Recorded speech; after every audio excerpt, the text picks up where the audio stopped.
Thank you everyone for staying till the last panel to stay with us for some discussion for the second day of the conference.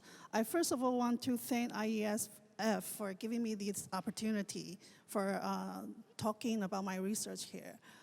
Coming from the background as a media study and also focusing on media culture, I find it very inspiring to attend today's meeting because I'm mainly going to talk about esports from the concern of culture, and looking at the topic from the industry, from the media perspective. I'm going to shift the research focus to look at infrastructure about something that happened in East Asia. So let me just start with some kind of a discussion background for the academic field about the research question that I engage. What is so significant about looking into the ecosystem and also the history of esports in East Asia? I want to relate to some of the comment that talks about esports by two MIT scholars, T.Y. Taylor and also Henry Jenkins.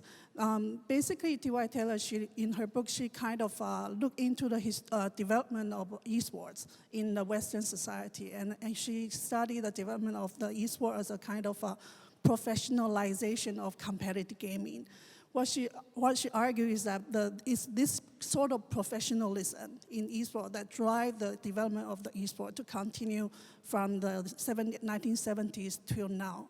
And this sort of cultural phenomena actually is a reflection of the very unique nature in the new kind of network culture that we see nowadays. It is this kind of participation that comes from the grassroots, and to be enabled in a democratic media communications environment that make the growth of esports possible. So even though nowadays when we look at esports, there's still some kind of negative negative problem that we have to tackle with. But if we look at the situation in East Asia, I find that it shows a very interesting part about culture, this kind of global possibility of global circulation in the global context for esports culture in East Asia. We see that in 1970s, esports first started in the computer gaming lab in Stanford University with a couple of students competing with each other.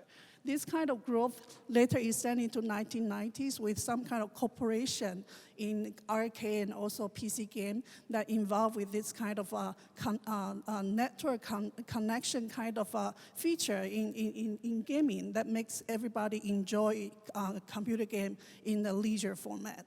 But the current form of popular culture in esports actually link to the very active fan culture in South Korea. So the South Korea esports culture come into play into the circulation of esports culture nowadays.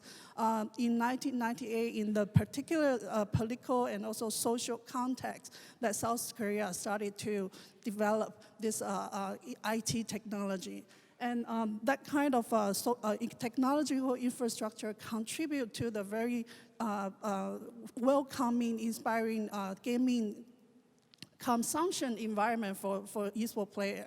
People like to watch StarCraft, and then the government also want to support this kind of popular culture by moving toward gaming as a kind of with the kind of positive input on gaming as something that's healthy sports.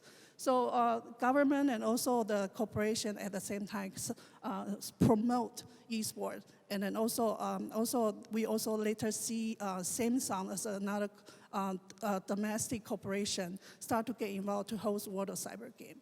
So this kind of cultural study in South Korea became more mainstream after major gaming league, a company in the US, start to take on the phone and start to broadcast it. So we see a kind of a cooperation from Twitch, and also Amazon later on also start to expand and promote the culture. All right, so that's the kind of basic context for esports in the history and how that's linked to South Korea. And let's look at the impact. We see esports start to grow from the year 2014, and it's actually expected to grow very hugely to the year 2020. And that get to be translated into South Korea, into East Asia, playing a big part of the pie here. All right, so East Asia actually, Asia actually occupied 26% of the market here. All right, so the revenue source here can actually kind of show us the kind of ecosystem that we see in the global esport.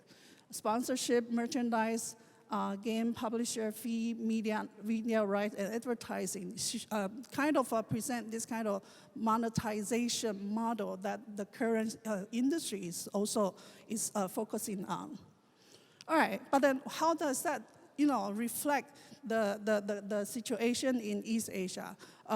We know that Samsung, in the beginning when Korea started to develop the esport, a couple of media channels start to pick up esport content and start to broadcast it. And this kind of historical context, it also happens in China as well. All right, so they have a very strong relevance to the online gaming culture that's very popular in East Asia. For example, in the context of China, in the year of 2000, the Chinese governments, in the year of 2003, actually Chinese government start to recognize China as esport as one of the national sport for the country. Even in the year of 2008, Beijing Olympic, they have two esport player athletes to carry the torch to represent the country in the Olympic Beijing game. All right, so we, in China, the government have this focus on relating esport as a way to promote the IT industry in China. So that kind of grow the current form of esport culture, and large company also participating in this direction. So this is actually one of the declaration of historical building of in the tournament, League of Legends tournament that happened 3 weeks ago. So we sort of see this kind of global culture being adapted in the local site of culture of Chinese in the Chinese context. So that kind of shows a very interesting dynamic of the cultural mixing that we see, particularly in the esport sector. So as a result, esports in this region, actually in the year 2016, we see Asia Pacific started to take the major share of the audience around the world. All right, we have in China about like 1,001 esport player last year.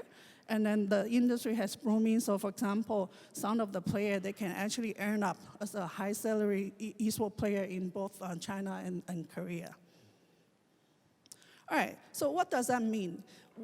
From the global esport channel, we kind of see the ecosystem focusing on this economic monetization purpose, the goal for the agenda. But then if we look at the development in the region here in East Asia, we see this value chain in the making.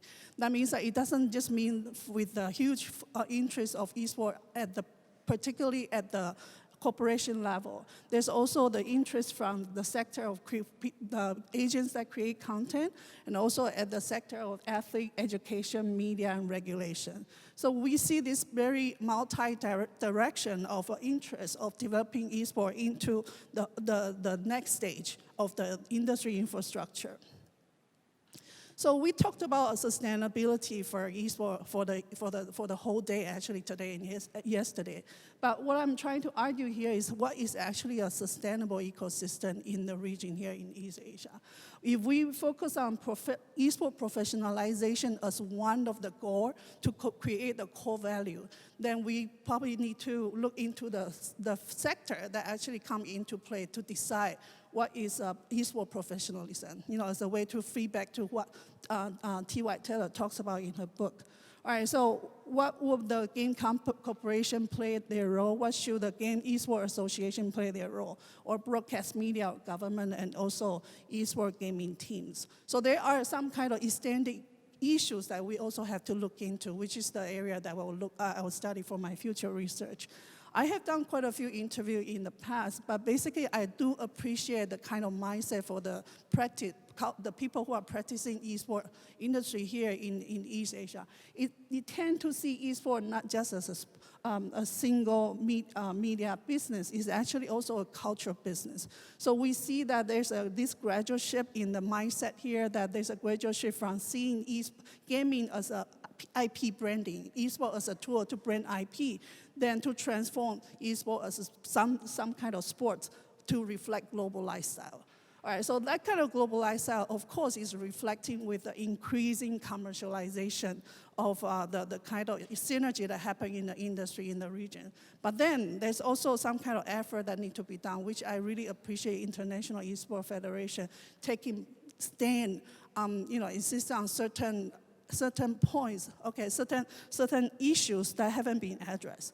All right, so the challenge is how do we deal with this increasing monopoly of esports in the region? All right, so there's a limited Western game title run by Tencent, right again in the region for the distribution. So how do we tackle the balance between big companies, startup, professional gamer, amateur, and fan are big issues for us to talk about democratic media communication environment. So a way is to expand, how do we leave all this attraction to create a new kind of arena for the public? And that will be something that I would like to focus for my future research. Thank you. Yeah.